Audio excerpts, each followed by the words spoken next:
हर दिन एक भिखारी दरवाजे के पास आकर भीख मांगता था और घर का मालिक हमेशा घर के बाहर आते ही उसे देखकर फिर जाया करता। कई बार उसके लिए गालियां भी बकता। वो कहता, तू जिंदा ही क्यों है? पूरी जिंदगी ऐसे ही भीख मांगेगा क्या? धरती का बोझ क्यों बना बैठा है? और कभी कभी उस भिखारी को गुस्से में वो धक्का भी मार दिया करता। इतना कुछ हो जाने के बावजूद अधिकारी के मुंह से सिर्फ यही निकलता कि भगवान तुम्हारे पापों को माफ करे। एक बार सेठ को धंधे में बड़ा नुकसान होने की खबर मिली। सेठ बहुत परेशान था कि तभी उसके दरवाजे पर वही भिखारी आया। गुस्से में अपना आपा खोते हुए सेठ ने उस भिखारी को पत्थर दे मारा। पत्थर लगने के कारण भिखारी का सर फूट गया और उसके सर से खून बहने लगा।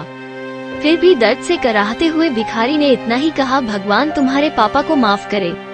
भिखारी वहाँ से चला गया। सेठ सोच में पड़ गए, भिखारी को पत्थर मारा फिर भी उसने सिर्फ प्रार्थना की। सेठ का गुस्सा शांत हुआ। सेठ का मन शांत हुआ भिखारी का रहस्य जानने के लिए। सेठ ने भिखारी का पीछा करना शुरू कर दिया। भिखारी जहाँ जहाँ जाता सेठ उसके पीछे जाता। सेठ ने देखा कि कोई उसको खाना देता, कोई उसको मारता, कोई अपमानित करता तो कोई गाली देता।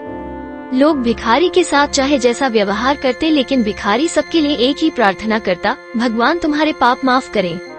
अब रात होने को आई थी। भिखारी अपने घर जाने के लिए लौटा। वो अपने घर पहुंच गया, लेकिन सेठ अब भी उसका पीछा कर ही रहा था। एक पुरानी टूटी हुई खटिया पर एक बूढ़ी औरत लेटी हुई थी। वो काफी कमजोर और बीमार लग रही थी। वो भिखारी की पत्नी थी। अपने पति को वापस आता देख वो खाट से उठ खड़ी हुई। पत्नी ने अपने पति के भीख वाले कटोरे में देखा, उसमें सिर्फ आधी बासी रोटी थी। उसे देखकर वो बोली, आज बस इतना ही मिला। ओह रहा, आपके सिर से खून निकल रहा है, ये चोट कैसे लगी? बूढ़ा भिखारी बोला, आज बस इतना ही मिला, किसी ने कुछ दिया ही नहीं। सबने गालियां दी और एक ने पत्थर भी फेंका, इसीलिए मेरा सर फट गया। एक गहरी ठंडी सांस लेकर बूढ़ा भिखारी फिर से बोला, यह मेरे ही पापों का फल है। तुम्हें याद है कुछ सालों पहले हम कितने अमीर थे? क्या कुछ नहीं था हमारे पास? हमारे पास हर चीज जरूरत से ज्यादा थी, लेकिन हमने कभी दान नहीं किया। और उससे भी बुरा हमने उस अंधे भिखारी के साथ किया जो हमारे द्वार पर भीख मांगने आया करता था। बूढ़ी पत्नी की आंखों में आंसू आ गए। वो बोली, हाँ, हम उस बेचारे अंधे के साथ बहुत बुरा करते थे। उसका अपमान करते थे, उसे खाने के लिए रोटी की जगह कागज दिया करते, उसका मजाक उड़ाया करते और कभी कभी मारा भी करते।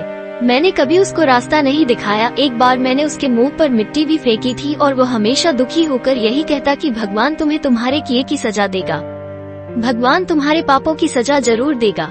उसका श्राप सच हुआ और हम इस दुख भरी जिंदगी में आ गए।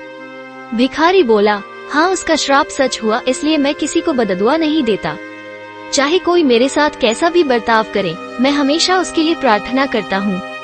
मैं नहीं चाहता कि कोई भी हमारे जैसे जिंदगी का अनुभव करे, किसी को भी हमारे जैसे दुखों का सामना करना पड़े।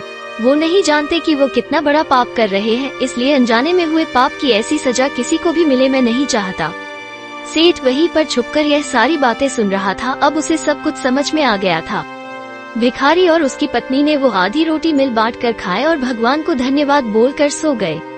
अगले दिन बूढ़ा भिखारी फिर से भीख मांगने गया। सेठ के घर के पास जाते हैं। सेठ ने पहले से गर्म रोटी या उसके लिए न काल कर रखी थी। उसे देते हुए सेठ विनम्रता से बोला, माफ कर दीजिए बाबा, उसे बहुत बड़ी गलती हो गई।